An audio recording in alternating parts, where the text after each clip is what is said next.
Hello everyone, today we talk about the Kingdom of East Anglia, or more properly the Kingdom of the East Angles, right? In Old English, Est Anglia Ricen, Latin, Regnum Orientalium Anglorum, lasting from, as we will see now, the second quarter of the 6th century AD to 918, at least as an independent realm, that had been so, in spite of its contained size, after it had been established, in fact, by the Angles during the Anglo-Saxon settlement of Britain, right, comprising territorially what are now essentially the English counties of Norfolk and Suffolk. So, as you understand here, that there is a Norfolk and a Southfolk, and in the Eastern Fens, also known as the Fenlands, that are essentially a naturally marshy region of East England, famous mostly for its nature, as the most of the fens were drained centuries ago, and today most of the areas, in fact, as flat as dry, as low-lying, but especially after the collapse of Roman Britain, most of the drainage that had been carried out already in imperial times, in fact, collapsed. There were, in the sense, indirectly man-made causes, and also just nature caused changes that would make this this region, if anything, easily defendable from, in fact, the western incursions, as we will see the southern border of East Anglia is the river Stour and the deep forests that separated from the areas of the Eastern Saxons. This did favor, in general, the preservation of an East Anglian character that was as political as cultural, that wouldn't last particularly, right? At some point, during the Heptarchy, we'll see that probably the East Anglians were even Bretwalda and the strongest, at least among the the Anglo-Saxons south of the river Humber. But on the longer run, East Anglia would be taken over by the Mercians, or at least falling irreversibly in her orbit before before the Saxons rose to hegemony, with an important in between, which is constituted by essentially the Danish domination, the original Anglian dynasty ruling over the region, being the Wulfingas or Ulfingas of Withings, which, as we'll see now, stems from this mythical, likely ancestor, meaning son of the wolf. So all typical kind of migration era names from a Germanic background. Which would rule the land essentially during the 7th and the 8th centuries. Right? The Mercians stepped in 794, and East Anglia was conquered by the Danes in 869. Right, forming that's part of the Danelaw that, as you know, at some point comprised the same part of the same Mercians, Northumbria, and other Anglian lands, as a matter of fact. So, as we will see now, that the political allegiances here are quite fascinating to analyze. Finally, East Anglia was conquered by Edward the Elder, right, the elder son of Alfred the Great, after a consistent war, which, if it had not won by Edward the Elder, could have made England taking another path historically. But this is what essentially occurred to East Anglia after the defeat of the rebels. It was incorporated into the Kingdom of the English in 980. Right. So let's introduce briefly the major events, characters here. Then let's look at the thing a bit more in depth. So the Kingdom of the East Anglians was established in the first or second quarter of the 6th century. The first rulers that are a bit in between myth and history are Weha, right, probably the first king of the East Anglians listed, right, by the sources, that would have been followed by Wuffa. Until 749, the kings of East Anglia were thus known as Wuffingas, right? So named after this semi-historical leader. During the early 7th century, we have a very incisive figure that is Redwald of the East Anglians, right? One of the most powerful rulers at the time that fought successfully a series of war against his neighbors and had really a catalytic role in the affirmation of Christianity in his land, albeit he was preserving some pagan shrines in the meanwhile. He has been identified by many scholars as the individual, if not buried within, but at least commemorated by the famous ship burial at Sutton Hoo near Woodbridge, right? He was the first Anglian king to be baptized a Christian, meaningfully enough, maintaining a wide net, right, of alliances with pagan and Christian rulers, and rising to a substantial amount of power over the neighbors, also crushing them in battle. So he was a bit like the hero of the situation, evaluating the viability of introducing Christianity, of stabilizing a more sound territorial control through ecclesiastical administration, etc. After his death, that occurred around 724, however, East Anglia became increasingly dominated by the kingdom of the Mercians, right? And as a consequence, several of Redwald's successors were killed in battle, at some point against Mercia, such as Sigbert the Saint, a man who spent his life at war for endlessly retreating in a monastery, being eventually forced back to the battlefield in virtue of his own, in fact, holiness, and being slaughtered as a martyr, together with the Anglian, the East Anglian army, and under whose, by the way, rule, and with the guidance of his bishop Felix of Burgundy, coming from the continent, Christianity was firmly established in East Anglia.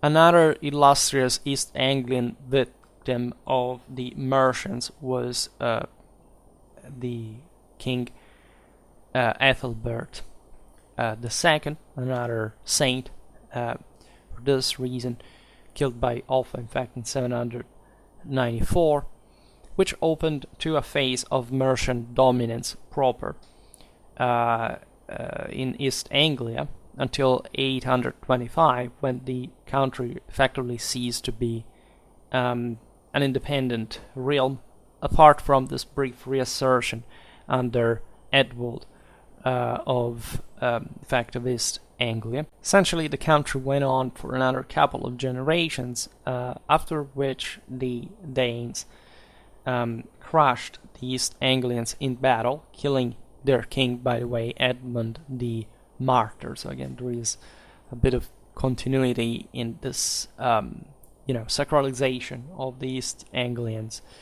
the East Anglian king's death.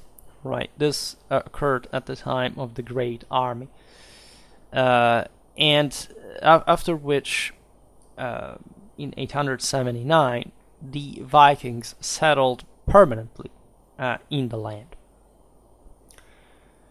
As we will see, this rule was to be in turn somehow short-lived, inasmuch in 983 the exiled Ethelbald Etheling, who was claimant to the Anglo-Saxon throne, as he was the son of Alfred the Great's older brother Ethelred I, King of Wessex, rebelled against his cousin. Edward the Elder was in fact the son of Alfred the Great, allying himself with the Anglian Danes and other enemies of the Saxons, and who was killed in battle, the Battle of the Holm, as we will see now. It was actually a Danish victory, but that without this prestigious leader didn't have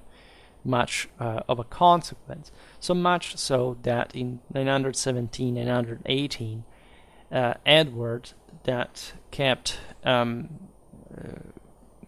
pushing against the Danes and defeating them in detail, took control of the East Anglian territory and incorporated it into the kingdom of the English. So looking a bit more in depth at these East Anglian historical phases, first of all, the one of the settlement. Right, East Anglia was settled by the Anglo-Saxons earlier than other British areas, right? Possibly at the start of the 5th century, right? The East Anglian kingdom as such naturally emerged from the political consolidation of the Angles in this area that approximates to the former territory of the Iceni.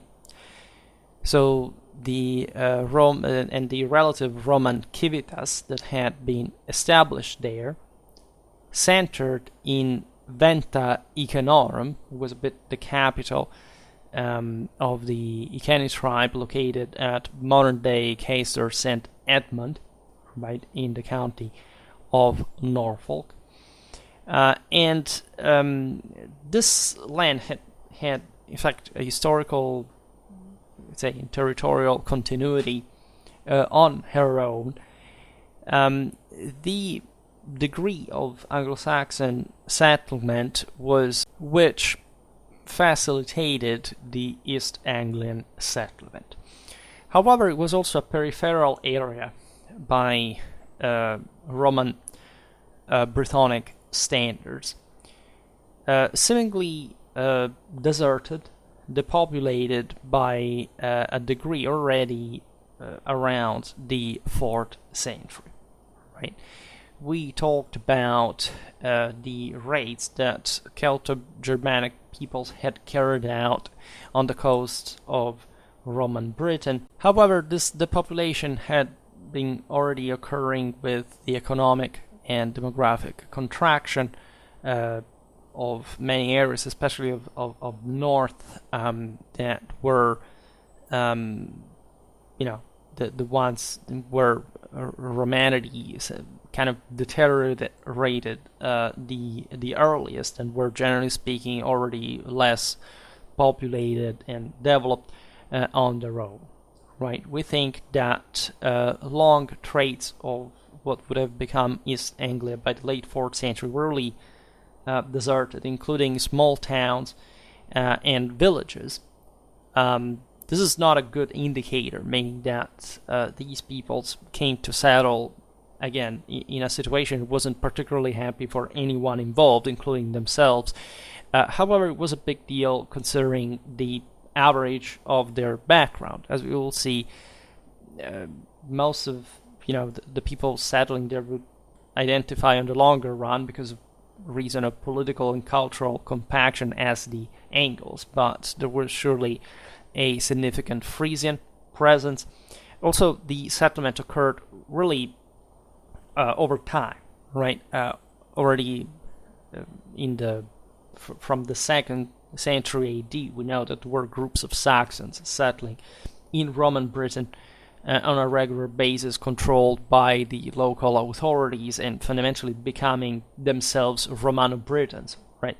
Including the ones that would have fled these areas by this point, and others that would actually instead remain and essentially Germanized, right?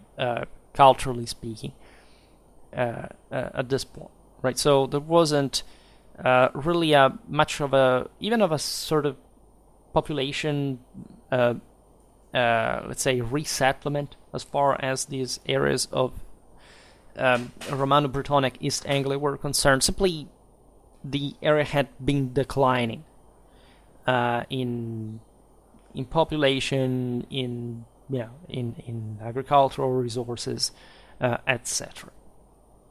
It's Bede the Venerable telling us that the East Angles, together with the Middle Angles, the Mercians and the Northumbrians, were descending from the native Angeln, right? Today in modern Germany, a small peninsula on the eastern coast of the bigger Jutland one. And the first reference to the East Angles is from about the beginning of the 8th century in the Whitby Life of Saint Gregory, right? And archaeological and linguistical evidence is consistent with a mass settlement of Germanic communities coming from essentially mostly the coast of the North Sea, but as we will see, it's been hypothesized that actually came from more far away, from other areas of Scandinavia, etc. There wasn't probably that enormous degree of political communion from the people that left the continent there. So again, mostly the Anglian identity would be, and especially the East Anglian, would be reinforced locally, right? With people coming from far away, from places that could have really involved people from substantially different even ethnicities, right? From, I don't know, Proto-Slavs to actually Romanized populations, Celts. The movements of all these small groups, because that's how it technically occurred, right? They could move en masse, but still autonomously, independently. That's how mostly the northern Germans worked at that time. They didn't have much of a political cohesion or greater kind of territorial control, and it would consolidate, as we've seen, this somewhat sheltered area. From one side you have the sea, and East Anglia is technically, we can think, the first land, right? The one that, at least coming from a Scandinavian direction, from the Jutland, would have been settled, right? Of course, we've made a video about the kingdom of the Kentish, and as far as the connection with also some areas of the Merovingian hinterland, and even a guided colonization, probably prompted at least from continental, from the Franks. The most independent nuclei, the ones that would operate from, again, an area that had not known Romanization, would encounter East Anglia more conveniently from just a communicational and logistical point of view. The point, though, was also how much land could be, how much people could be sustained by the local land, and this brought naturally East Anglia not to be one of the most powerful kingdoms of the Heptarchy in general, but one of the most favored and most prosperous, whatever. But still, they preserved a bit of that kind of roughness, right? Of probably also more kind of primitive and warlike mentality compared to other, especially to the Saxons. And this makes the East Anglians, in fact, one of the most important people of the so-called Heptarchy, right? This scheme used by Henry of Huntingdon in the 12th century. Whereas the situation, as you know, was much more complicated. There were several tens of Anglo-Saxon chiefdoms fundamentally established. East Anglia seems to have, however, to have compacted fairly early, right? We don't see much of a discontinuity, nor with, say, a unitary political rule or a subsequent fragmentation, right? As you find, I don't know, in Mercia, in Wessex, and so on. It was smaller, admittedly, and in this sense more easily controllable, and by a degree at least, say, if not defendable, at least kind of easily outlineable. I don't think the word actually exists, but from other neighbors, right? So their neighbors would be in the west immediately the Mercians, in the southwest the East Saxons. All right, the rest was just sea. But surely they had an important connection with Kent. At some point, the Mercians, a bit this kind of Anglian East, at some point was united also in an effort against Wessex and so on. So there were some broader connections, right, and shared kind of identities, some sort, with the other Angles. And surely contacts with the original, the ancestral lands, right, with Scandinavia, etc. As we've seen, the East Angles were initially ruled by the Wulfingest dynasty, apparently named after this early king Wulfa, right? So the descendants of the wolf. It may have been a made-up name in later historiography, but the context is quite coherent, congruent with, again, a house, right? A dynasty, as it would mostly establish itself with the as a territorial power, right? Provided with significant political centralization, plus something that was easier to achieve there than probably in the areas on the continent where they had come from. So the typical idea of the pack of wolves of the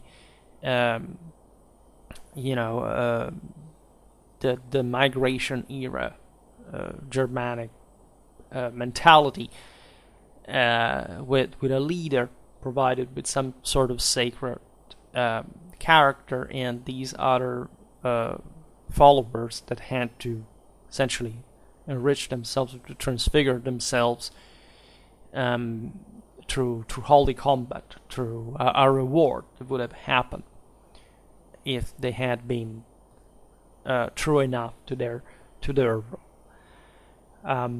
The indispensable source for the early history of the kingdom is, as we've said, of course, Bede's ecclesiastical history, that, however, provides a small amount of information about East Anglian kings, some, or even about the chronology of their rule.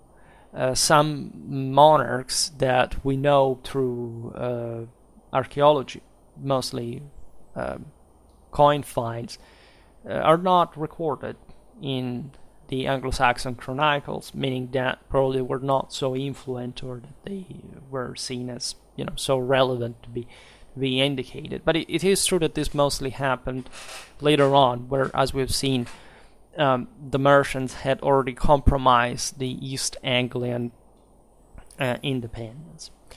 Also, we don't really know much about the earliest kings, right? Because surely there were different chieftains that at some point united, were brought together under a single ruler, right? Either through violence or conviction, or both, as a matter of fact. Thus, we do not know exactly how the East Anglian kingdom was first, and also later organized, right?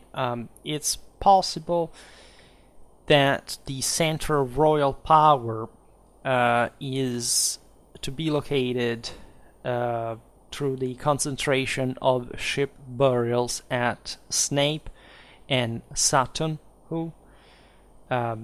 in eastern Suffolk.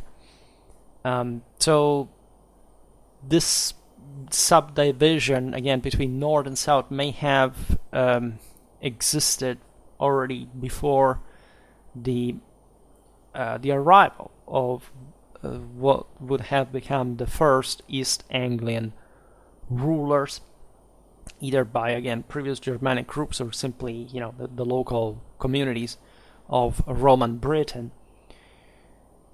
And surely there were some, again, administrative organizational patterns that the invaders simply established themselves. Like, again, the area had known civilization substantially, was not particularly developed, but it still served, infrastructurally, etc., the purpose of a newly established government. The most powerful of the Wufingas was Redwald, that we mentioned before as possibly the individual honored by the sumptuous ship burial at Sutton Hoo. His father would have been Titil, and his grandfather Wuffa himself, according to Bede.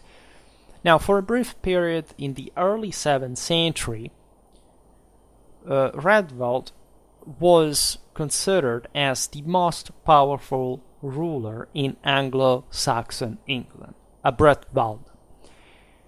He was described, in fact, by Bede as the overlord of all the kingdoms south of the Humber, which meant that he had been recognized as such by the other Anglo-Saxons, witnessing his military power. Again, it's likely that the East Anglians had maintained a sort of more brutally assertive kind of continental political and compaction and military effectiveness. So this primitive ancestral strength being maintained mostly in the places of the first settlement and being reinvigorated with war bands coming from Scandinavia, etc. Redwald had defeated and killed the Northumbrian king Ethelfrith at the Battle of the River Idle, and had even succeeded in enthroning Edwin of Northumbria. The connections between the Wufingas and Sweden specifically was a theory developed on the base of the similarities existing, especially between some of the objects found under the Mount 1 at Sutton Hoo and the famous ones at also Vendel. More recent historiographical acquisitions have brought us to believe, however, that most of those objects, if not their entirety, was made locally in Britain. Surely with a similarity between the art of the Angles and the Swedes, but not with that certainty about any possible connection between, for example, as it's been hypothesized, the Wufingas and an Eastern Swedish royal family. Right? There is no doubt that there were strong similarities, that generally speaking, we are, even without demonstrating it, we are completely sure that there were Swedes among the East Anglians. I mean, it's self-evident and obvious, but the degree and where these people exactly came from, or whether they had a connection between those specific dynasties, even, it's been suggested have to do with the heroes of the Beowulf narrative. It's just, it simply cannot be demonstrated because there is no evidence to support it, right? Any kind of idea in that sense is conjectural at best. Again, in any case, the cultural similarity was consistent because there weren't so many dramatic differences between especially the northern Germans at this point. One of the first needs for the Wuffingers dynasty, once settled in having established its territorial control in Britain, was consolidating the same through an administration. Right at this point, the continent was quite influential, was hegemonized by the Merovingians, and as you know, they had immediately switched from paganism to Catholicism without passing through Arianism. What happened in Britain was similar, but it took a much longer time. Right, there was a much a longer time lapse before kind of paganism was diluted from within these people. Obviously, Roman Britain was already Christian, and as you know, many of the peoples that fled even west in the more Celtic areas also were consistently bringing and maintaining in their world a degree of Christianity. Anglo-Saxon England was evangelized through the efforts of the Gaelic monks and the continental expeditions from Rome, Francia, and so on. However, immediately, even though again the most of the Germanic settlers were pagan and would remain, generally speaking, such together, even in the moment in which they professed themselves Christians, because there was really, again, the entire idea that these were two separate religions is a misunderstanding of actually history of religions at best. They were the same identical religion, just it was practiced differently and with different degrees of civilizational development and philosophical and kind of political implications. So the main point here was religion was an excuse to actually either centralize or decentralize, right? Those who were in charge, who had more power, obviously were also more internationally exposed to the benefits of Christianization in the establishment of a permanent territorial administration, even more just through the foundation of churches and monasteries, something tangibly infrastructural that could not be fundamentally touched, that would maintain some privileges and immunities connecting it, but with a central government of sort. The other chieftains that surely were trying to stress, in the moment in which they were not empowered themselves, their own kind of freedom, would try to resist this, and also in arms, and eventually, however, Christianizing when the thing had become convenient for them too. Right? There were some clashes, as we will see now, especially in the early 7th century in East Anglia concerning the new policy to follow. Right? Christianity became established fundamentally during the 7th century among the Anglo-Saxons, as you know. Paganism was fundamentally displaced to the degree that in East Anglia we do not see toponyms referring to the old gods, right? The Latin Christendom had been affirmed quite precociously, after all, which also shows, after all, the openness of the East Anglian rulers to the advantages, right? That there were, in the north, other angles that took much longer time. So this being a bit in the first line, in spite being sheltered, also was a way to gain some, probably also support, recognition from the continent, etc. In 604, Raedwald became, as we've seen, the first East Anglian king to be baptized. Right, he had a Christian altar, but himself continued to worship pagan gods.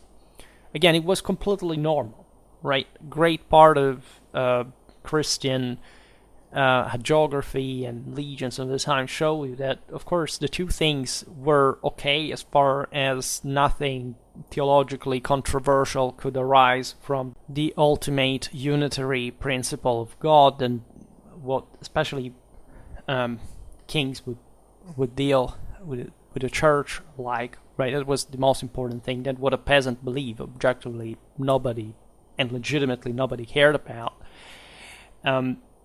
Also because they didn't have any influence on the other issues. A bit like today, and we should actually understand certain parallelisms. This policy from Radfeld's side was just obviously dictated by pragmatism, right? He knew that, Christianity was the future, likely, and that, however, there was no one really imposing him, just ruling in a place where there were pagan sanctuaries and things like that. From 616, there was a new wave of paganism as far as Kent and Essex were concerned. This happening for, as we'll see now, dynastic struggles in other videos, which made effectively at that point East Anglia, at least until Radfeld's death, the only Anglo-Saxon kingdom with a reigning baptized king, which was a big deal. When Radfeld died, he was succeeded by his son Earpwald, who was a pagan, right? So there wasn't really a coming back of paganism per se under him. On the contrary, he was converted. The ruler was converted under the influence of Edwin. The new religion was, however, opposed in East Anglia, reason for which Earpwald was killed at the hands of a pagan, Ricbert, who was to rule actually in East Anglia after him. We know practically nothing about him, but the mechanism was surely part of the aforementioned one of trying to undermine established order just by coming to power yourself and at least riding the wave of, in this case, of anti-Christianism. In fact, after only 3 years of apostasy, Christianity was restored with the accession of Earpwald's brother, or step-brother. He may have been, talking about Sigbert, who may have been either probably a son of Radfeld or a stepson, right, out of the marriage with a Saxon princess, and who had been living in exile during Ricbert's reign, having been baptized in Francia. And so also, this was kind of typical when there were these clashes, they could just flee abroad. And of course, the Merovingians were controlling the situation. Kent was, at least a Frankish client kingdom, especially the most important commercially wise at that point. And this baptism made Sigbert the first Anglo-Saxon king to have been baptized prior to the accession to the throne. This is meaningful because Sigbert would maintain a kind of religious mindset throughout his life, as we will see, and he oversaw the establishment of the first East Anglian see for Felix of Burgundy at a place known as Dommoc in the sources, probably today's Dunwich. And the king later abdicated in favor of his brother, Ecgric, retiring to a monastery for essentially abandoning everything earthly and embracing heaven. This is the context of the first Mercian aggression, right? After the death of Redwald, as we've seen, not just this internal turmoil, but the same consolidation of Mercia internally made East Anglia falling a bit behind. So much so that Penda of Mercia and his successors began to exercise a considerable influence on the region. From the mid-7th to the early 9th century, Mercian power also was to grow consistently, to be in fact the most powerful one among the Anglo-Saxons, until a vast region from the Thames to the Humber that included, in fact, as a sphere of Mercian hegemony, East Anglia and the southeast. The latter we've seen, in fact, with Kent, that was, again, the most opulent place, the most commercial, the richest center in terms, at least of relative terms, because of trade, the proximity with France, and so on. In the early 40s of the 7th century, Penda invaded Mercia and killed in battle both Ecgric and Sigbert. Sigbert had been in his youth a successful military leader, as a matter of fact, showing that the East Anglians still got it. But as we have seen, he had eventually decided to retreat to a monastery.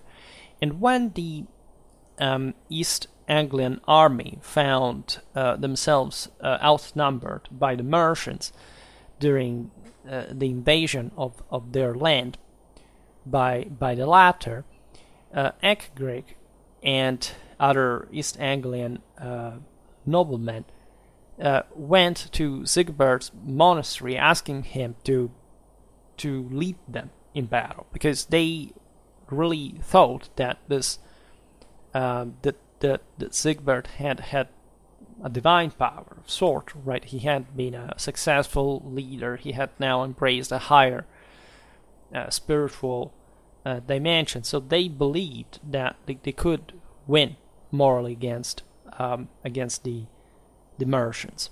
Sigbert refused, and for this reason he was dragged forcibly into the battlefield, where he allegedly faced the enemies with just a stick, and he was slaughtered together with his brother and the East Anglian army by Penda of the Mercians.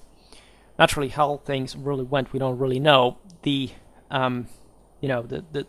individuals were surely very, as we've seen, very interesting characters as far as their warlikeness was involved. I mean, Anglo-Saxon history has all this, again, this martyrization theme going on, with a sort of the emphasis on the holiness of those who were slaughtered in battle, which is something you encounter a bit all throughout, also the coalescence, also the Scandinavian peoples, and so on. But it was a way to consolidate a sort of political prestige, also a dynastic one. And in spite of these anecdotes, we have to imagine the various individuals, aside from their personal inclinations, may have effectively been ones of, I don't want to fight, things like that, for whichever reason, actually quite military in nature. Right? These were all warriors that had spilled an enormous amount of blood in their lifetime, and that was the normality.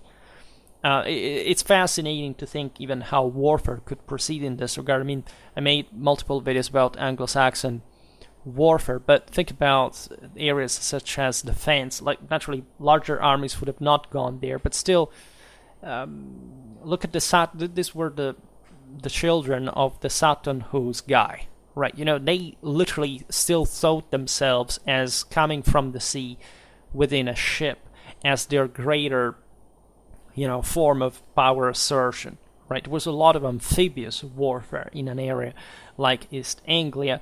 There was piracy, there was brigandage, there were war bands, and incredibly violent ethos, right? That in part actually were compatible with Christian spirituality, but that exactly in this kind of Anglo-Saxon flavor towards carnage and bloodshed, and to a degree we can barely get, because the fact that England was so fragmented, it means that surely it was a much greater individualism as far as the warrior was concerned. I mean, they were surely more primitive, say, than the Franks at this point, than other peoples, and were just coalescing as more organized realities.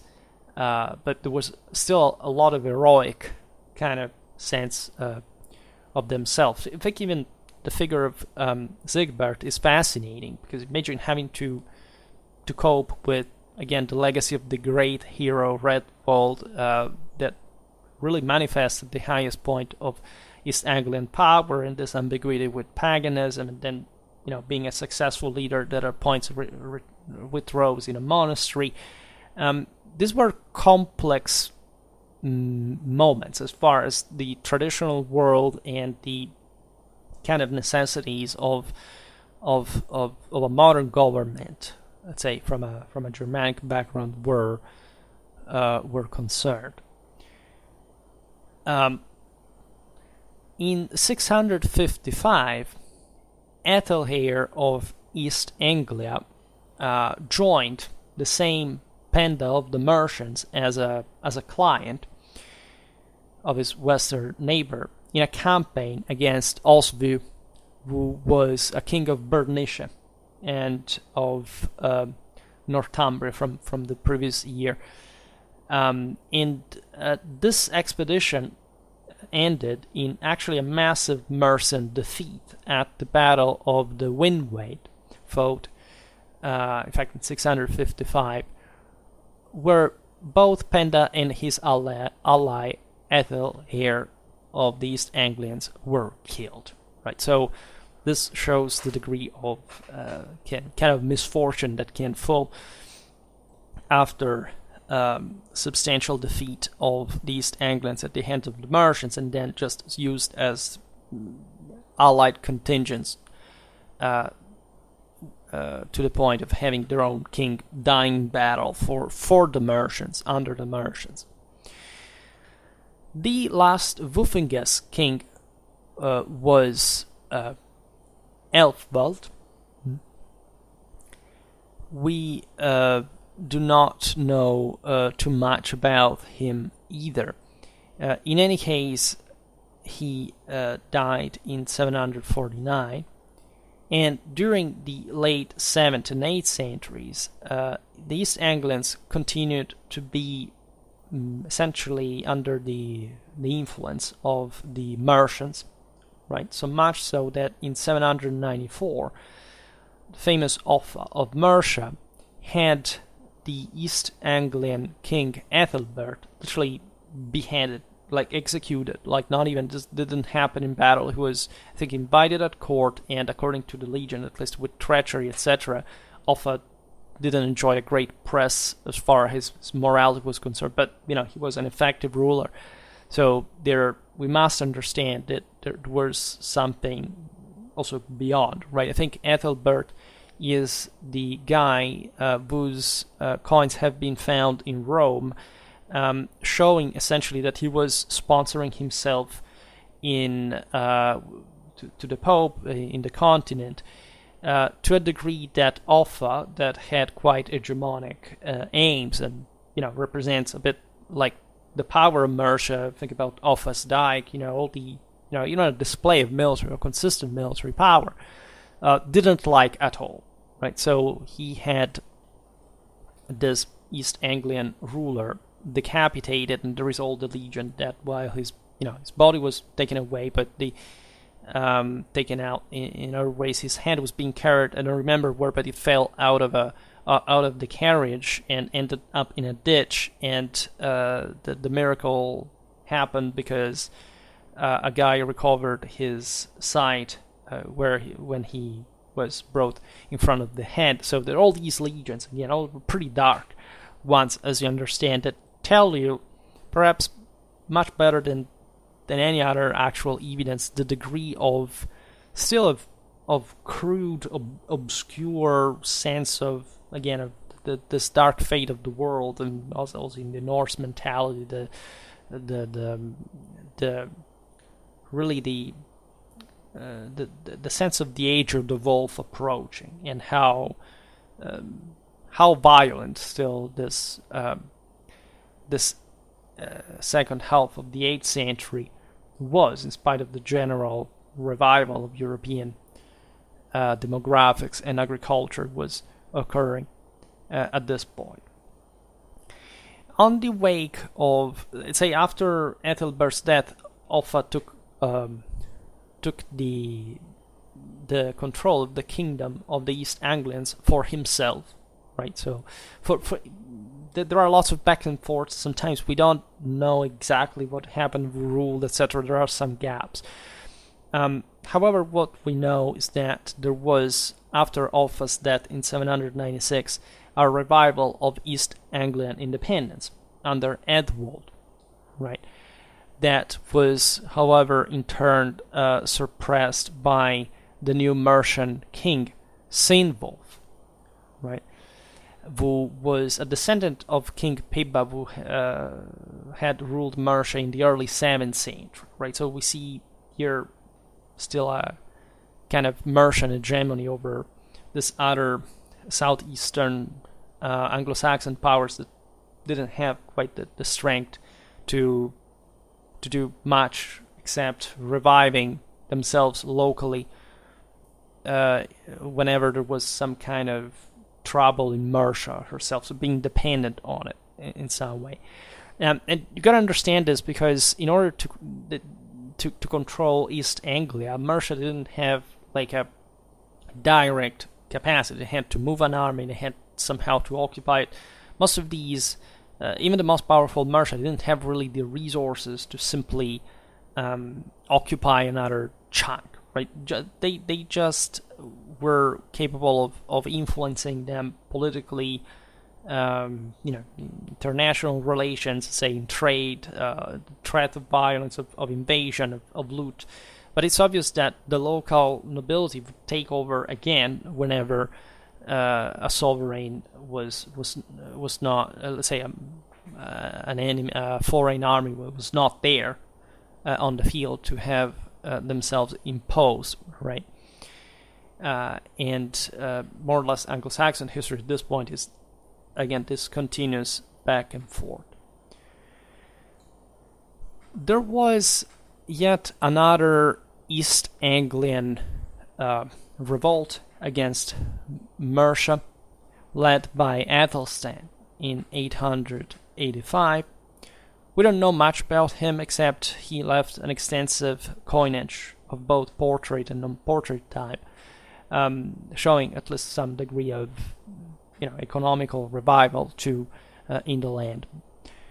Björn Wolf of Mercia attempted to restore control on the East Anglians, but he was defeated and killed. And the same fate was met by his successor Ludeca in 827. Mercia was starting to decline, mostly because of the rise of Wessex, so much so that the East Anglians appealed to their king Egbert for protection against the Mercians. And the same Aethelstan, that, as we've seen, had led the rebellion against Mercia, was forced in the process to acknowledge Egbert of Wessex as his overlord. Right. So whilst Wessex increased its prestige and even seized control of part of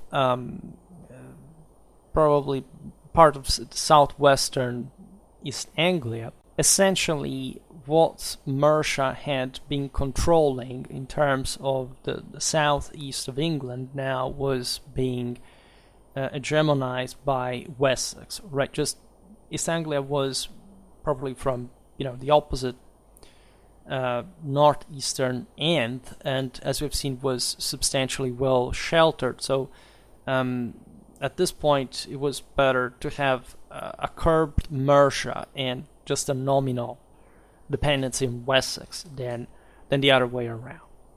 However, the say Anglo-Saxon affairs were to be shattered by the intensification of raids from the Scandinavians. In particular,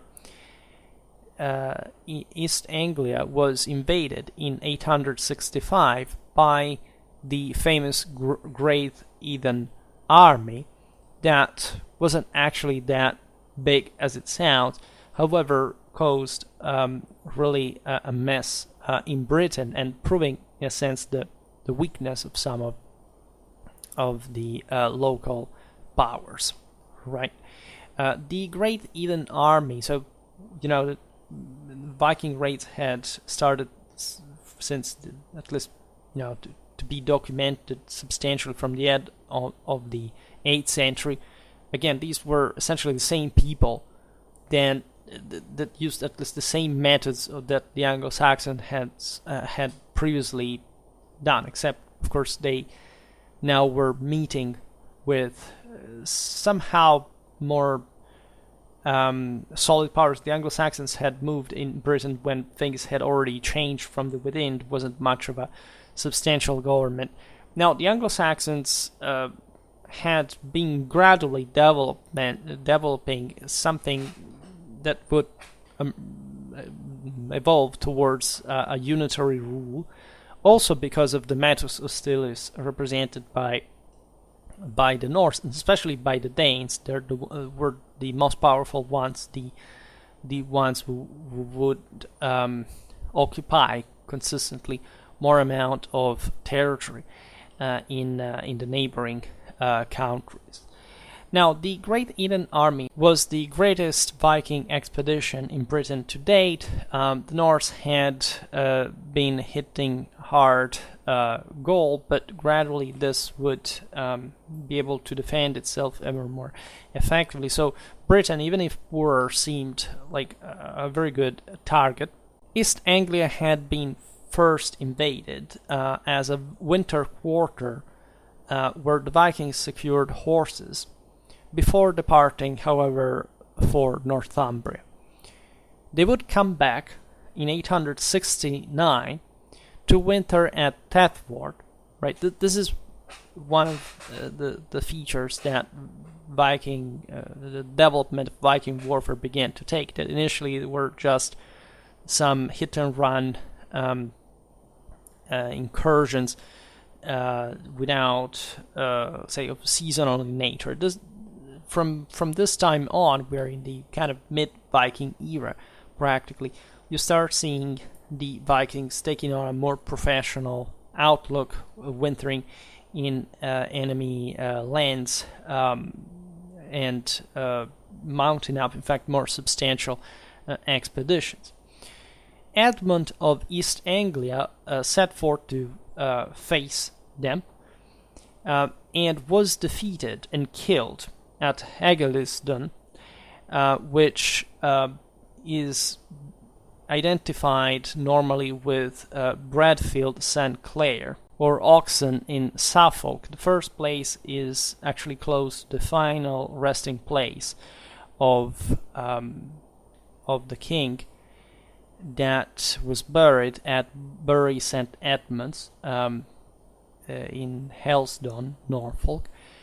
In any case, this was an incredibly strong blow to the East Anglians, who practically were subjugated by the Danes in the process. So much so that the Vikings established some puppet rulers to govern the land on their behalf. while resuming from the East Anglian base their campaigns against Mercia and Wessex. Naturally, the geographical location of East Anglia favored the Norse raids into these other, these bigger lands that were more dangerous to venture in, but that if destroyed would have opened to greater riches to them. However, things would go wrong for the Danes on the longer run, given that in 878 the last, let's say, what had remained of the Great Heathen army was defeated by Alfred the Great, which succeeded properly in pushing the Vikings out of Wessex and famously enough arriving to a negotiation with them. In 880, the Norse came back to East Anglia under the leader Guthrum, who was originally from Denmark and was intentioned to conquer essentially all Anglo-Saxon England. And that for this reason became pragmatically adapted to the local style of government, which were substantially different from the ones in Denmark. Right, the idea of a territorial kingship, right? For example, the presence of mints, etc. East Anglia already had, compared to Scandinavia, kind of advanced administrative system that was necessary just for the Vikings to draw the necessary resources locally as a power base. Guthrum's power extended even beyond the traditional boundaries of East Anglia that are fundamentally Cambridgeshire, Bedfordshire, and Hertfordshire, pushing as far as Essex, right? That essentially fell under Danish control. Guthrum reached the Thames practically. There was another agreement between the Vikings and Alfred at this point in the 80s of the 9th century. The Vikings were strong, they had an intense militarization, but again, they also had more limited political and territorial options in Britain. The rising power was the one of Wessex, as we have seen, under whom the East Anglian Danes came under considerable pressure. In 902, Edward's cousin Ethelwold Atheling, that had been exiled after an unsuccessful bid to the throne of Essex, but fundamentally of England, starting to profile itself at this point, decided to lead fundamentally the Norse against his rival cousin. Right, he essentially went through Northumbria. He had himself recognized by the local Viking rule, and extending to all the Danes in England, and actually receiving a great support from an important amount of Anglo-Saxons, mostly those who were opposed naturally to the rise of Wessex. But there was something about his, the nickname Atheling, right? The fact that he was essentially considered a more of a nobleman than the son of Alfred the Great, Edward. East Anglia was part of this system, right? And the climatic battle between the two contendants would be fought in defense, the Battle of the Home, right? In which Ethelwold and Eric of East Anglia that had supported him were killed. Right, the Danes actually won against the Saxons, and if Ethelbald had not died, likely he would have taken over the control of all England, right? And probably with very few bloodshed at that point, because especially after if say Edward had been killed, etc. He would have been recognized as the most powerful, the most prominent, the most noble of the Anglo-Saxons. So this is one of those moments in history in which you realize that even the death of a single ruler, in these battles that were, again, as we've seen also in the videos about Anglo-Saxon warfare, maintaining an important degree of heroism, at least of degree of single combat, of leaders leading from the front proper, and that this sort of clashes between phalanxes where the strongest had, the most charismatic had to be just in the front, right? And risking their lives could really make history go in another direction, politically wise, because again, they had few means of really attritioning, right? So they would try a bit just during the Wars of the Roses, right, to take out the leaders, right, and that were challenged as such, right, on the basis of their nobility. That entails still, by this point, a degree of of warlikeness, even though things had definitely changed from the 6th century. But the defeat of Ethelbald, the Atheling, brought to essentially the consolidation of the kingdom of the English as such, because in 911 to 919, Edward managed to consolidate an important position in the east. Right, he expanded over the rest of England, south of the Humber. He established in Essex and Mercia some burghs that had been functional to, as you know, also the territorial defense against Viking incursions, showing the degree of territorial control that he had in those regions that had been otherwise, as we've seen, controlled by the Danes. This actually limited substantially the Danish strategic capacities, so much so that in 917 the Danish positions in the area collapsed, right, literally from a moment to another. Right, Edward was swift to capitalize on this Viking weakness, and he managed to crush a Danish army after another, reaching far east. Right, he went through essentially Northampton, Huntingdon, so that he took basically over all the rest of Essex.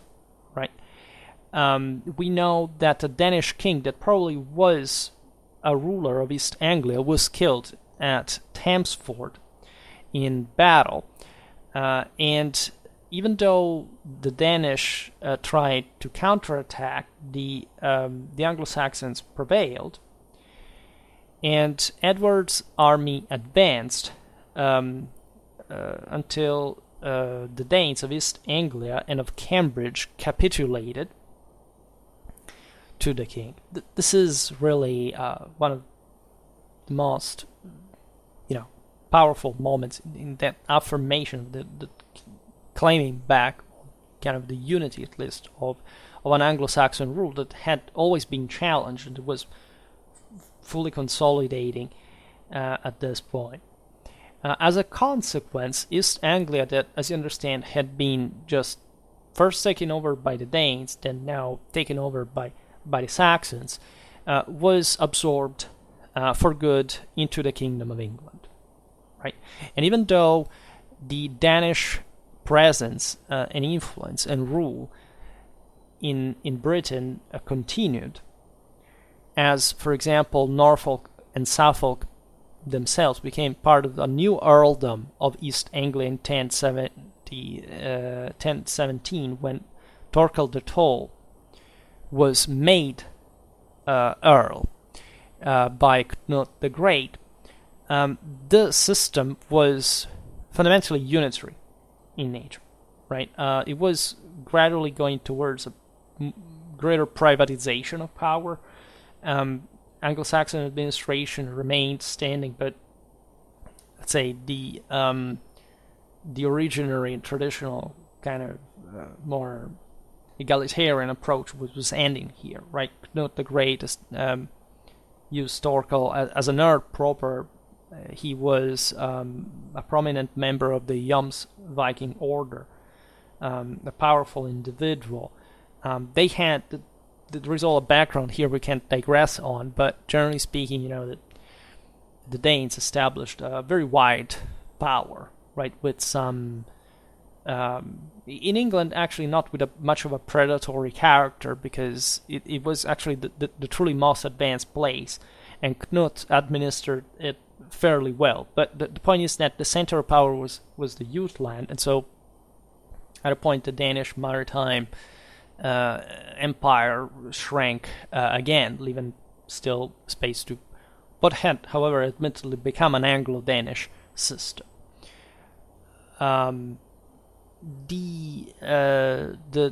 Danish government at this point was important also to re-establish, for example, an ecclesiastical administration that could stand on its feet. Right, the ecclesiastical structure had been damaged by Danish presence, right? But two former East Anglian bishoprics were replaced by a single one at this point at North Elmham, so creating a more robust hierarchy. This world was essentially Christian by now. It was just all even the Danish, etc., had just taken that turn themselves at home, and it's basically at this point that we could go more in depth in other videos, surely about East Anglian history, but politically wise, right? The times of a true East Anglian autonomy ended, right, by the point which the land was ruled as part of a broader kingdom of the English, right? And that was functional for whichever ruler was involved there, Danish, Anglo-Saxons, Normans, and so on.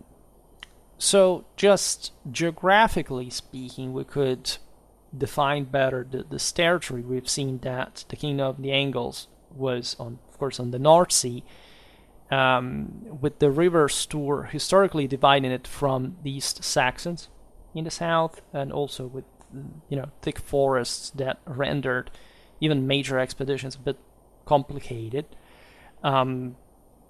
East Anglia remained throughout all her history connected with Scandinavia, with northern Germany. We will see it surely at some point also in later medieval history, which naturally influenced a bit, like also its culture. There's a bit more of a maritime one. The landscapes are somehow iconic. There is beautiful art from many areas looking at these East Anglian landscapes, panoramas, really. The western boundary of the land varied historically from the river Ouse, Lark, and Kennet to even further west, as far as the Cam River in Cambridgeshire is concerned.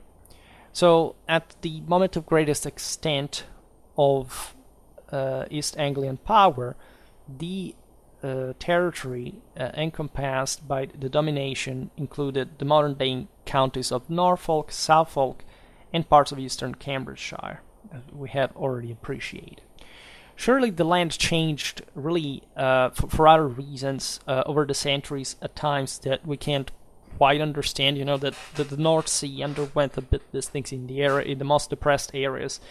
Also in the Netherlands, etc. Seemingly there were some floods during the migration era that prompted in part even the migrations, etc. In any case, things seemingly changed from Roman times. The coastline was different from the Anglo-Saxon ones, and it kept changing because of erosion on the eastern border and also the position on the northern coast, right? The sea flooded the low-lying fens in Anglo-Saxon times, which had not been the case in the Roman ones. And as sea levels fell, alluvium was deposited near estuaries, and the great estuary near the Burgh Castle became closed off by a large deposition of bar, kind of beach landform of land. We are not overall, just to understand this historical background here, particularly informed about East Anglian affairs more than other Anglo-Saxon polities, right? We don't have, for example, East Anglian charters, right, like the ones from Mercia, Wessex, etc. Medieval chronicles mostly refer to the East Anglians, but as we've seen, mostly from a distant background, so that the information is not always very precise. Plus, the problem is that monasteries were destroyed at some point by the Viking raids and settlements, so lots of precious sources were lost in the process forever, which is painful enough, but it's also part of that land's history. So we mostly rely on Bede's 8th century ecclesiastical history of the English people. We know that East Anglia was a distinct polity in the tribal Hive Age, which is also the first source mentioning the country as such. The tribal Hive Age is a list of 35 tribes that was compiled in Anglo-Saxon England with some time that vaguely between the 7th and 9th century, and it tells more or less the number of hides that each of these territories had. And so there are some interesting calculations that can be made about demographic, agricultural potential, and also the military one accordingly, right? So the pre-Norman sources would include Bede, then the Anglo-Saxon Chronicle, the Tribal Hive Age, the Historia Brittonum, and the Life of Foylan, latter written in the 7th century. Then there are other sources from Norman times, mostly the Liberaliensis, Florence of Worcester's Chronicle, Harry of Huntington, Historia Anglorum. These are from the 12th century. There is the Flores Historiarum by Roger of Wendover's, written in the 13th century. But in general, we have to rely on a contained amount of reliable information. That, however, is quite substantial as far as defining the role of this kingdom in the Heptarchy is concerned, and we will pass probably to other powers, so less known ones, aside from the big ones like in Northumbria, Mercia, Wessex, etc. Because as you know, they also split over time. There were some different influences and so on. So just going step by step here. Today we just talked about this page of Anglo-Saxon history. There is its playlist, of course, on Schwerpunkt if you are interested in it, and I will keep updating hopefully from there. For today, however, I stop it here. I just hope that you enjoyed this video. If you did, please share it. Otherwise, leave a like or subscribe to my channel if you're interested in my upcoming content. I thank you heartily, as always, for listening to me. I wish you a nice time and see you next time.